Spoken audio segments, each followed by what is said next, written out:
What if we could make cloud clearance and visibility requirements for basic VFR easier to remember and use? Let's be clear.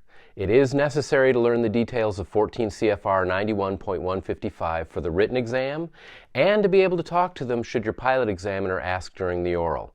That's why the airspace triangle and other mnemonics exist. But your examiner also wants to make sure you're able to make good aeronautical decisions because there is often a significant difference between legal and safe. So, is there a way to simplify the rules for practical use? I think so. But we'll need to take a step back and look at why the regulations were created. To be blunt, the reason the VFR visibility and cloud clearance minimums exist is to reduce the opportunity for aircraft to run into obstacles or each other. They were designed to allow aircraft the ability to see and avoid. So that should mean that the better we can see and the more space we give ourselves to be able to avoid things, the safer we'll be. Let's go back to the regular visibility and cloud clearance requirements and see if this helps.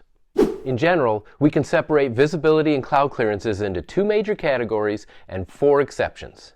The major categories are, first, above 10,000 feet MSL, where airplanes are allowed to fly really fast. Here the visibility is 5 statute miles and cloud clearances are 1,000 feet above, 1,000 feet below, and 1 mile laterally.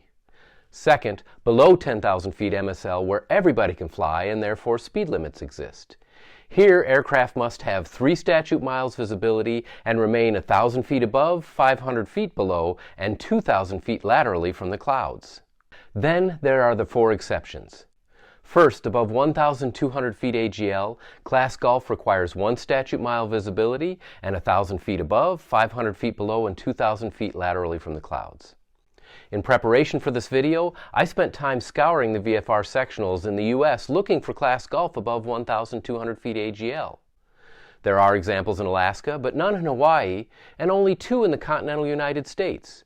1 in New Mexico surrounding the Cato and Smitty MOAs, and the other in southeastern Texas around Big Bend National Park. So, as long as you're not flying outside the continental United States, it's unlikely you'll ever be in Class Golf above 1,200 feet AGL. Second, in Class Golf airspace from the surface to 1,200 feet AGL, aircraft need 1 statute mile visibility and remain clear of clouds. In a previous video, one of the example airports was Class Golf airspace from the surface to 700 feet AGL. The weather at the time allowed us to take off, but not fly the pattern. One viewer commented that while it's legal to take off, it could be very dangerous because you may not be able to re-enter the pattern and land. Just Fred was absolutely correct. Quite frankly, from a safety perspective, the usefulness of these 2 exceptions is limited for VFR pilots. Well, think about it this way. With only 1 statute mile visibility, if you're flying at 100 knots, total see and avoid time for a stationary object is 31 seconds. It will be even less for something moving, like another airplane. The third exception is Class Bravo airspace.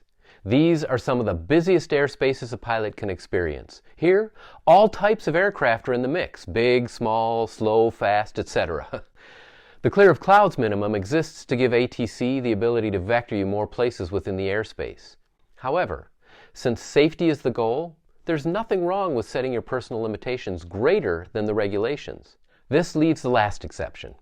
This exception is found in 14 CFR 91.155 sections C and D, and notes that takeoff, landing, or pattern work cannot be done within the surface area boundaries of controlled airspace unless there's 3 statute miles visibility and the ceiling is at least 1,000 feet AGL. If the default pattern is 1,000 feet AGL, then only having 1,000 feet of clearance means that you'd be right at the base of the clouds. The only controlled airspace that allows us to do that and remain VFR would be, well, Class Bravo, and we've already talked about that airspace. So practically speaking, if we ignore the exceptions, we only have 2 rules to remember.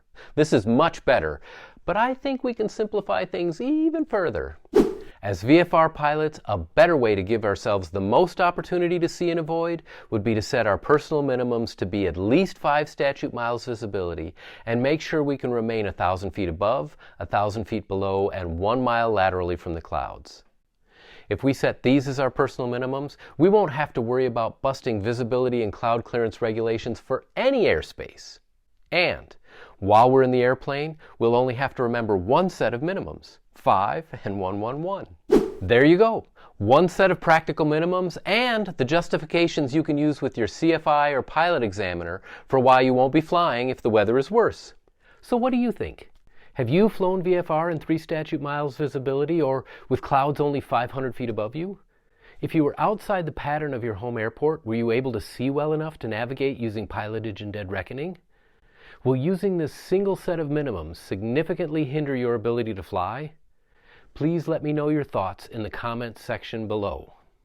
If this video was helpful, please hit the thumbs up and consider subscribing. Also, if you're looking for more information on airspace and flight planning, I'd recommend watching this video next. And as always, thank you for watching, fly safely, and I'll see you next time.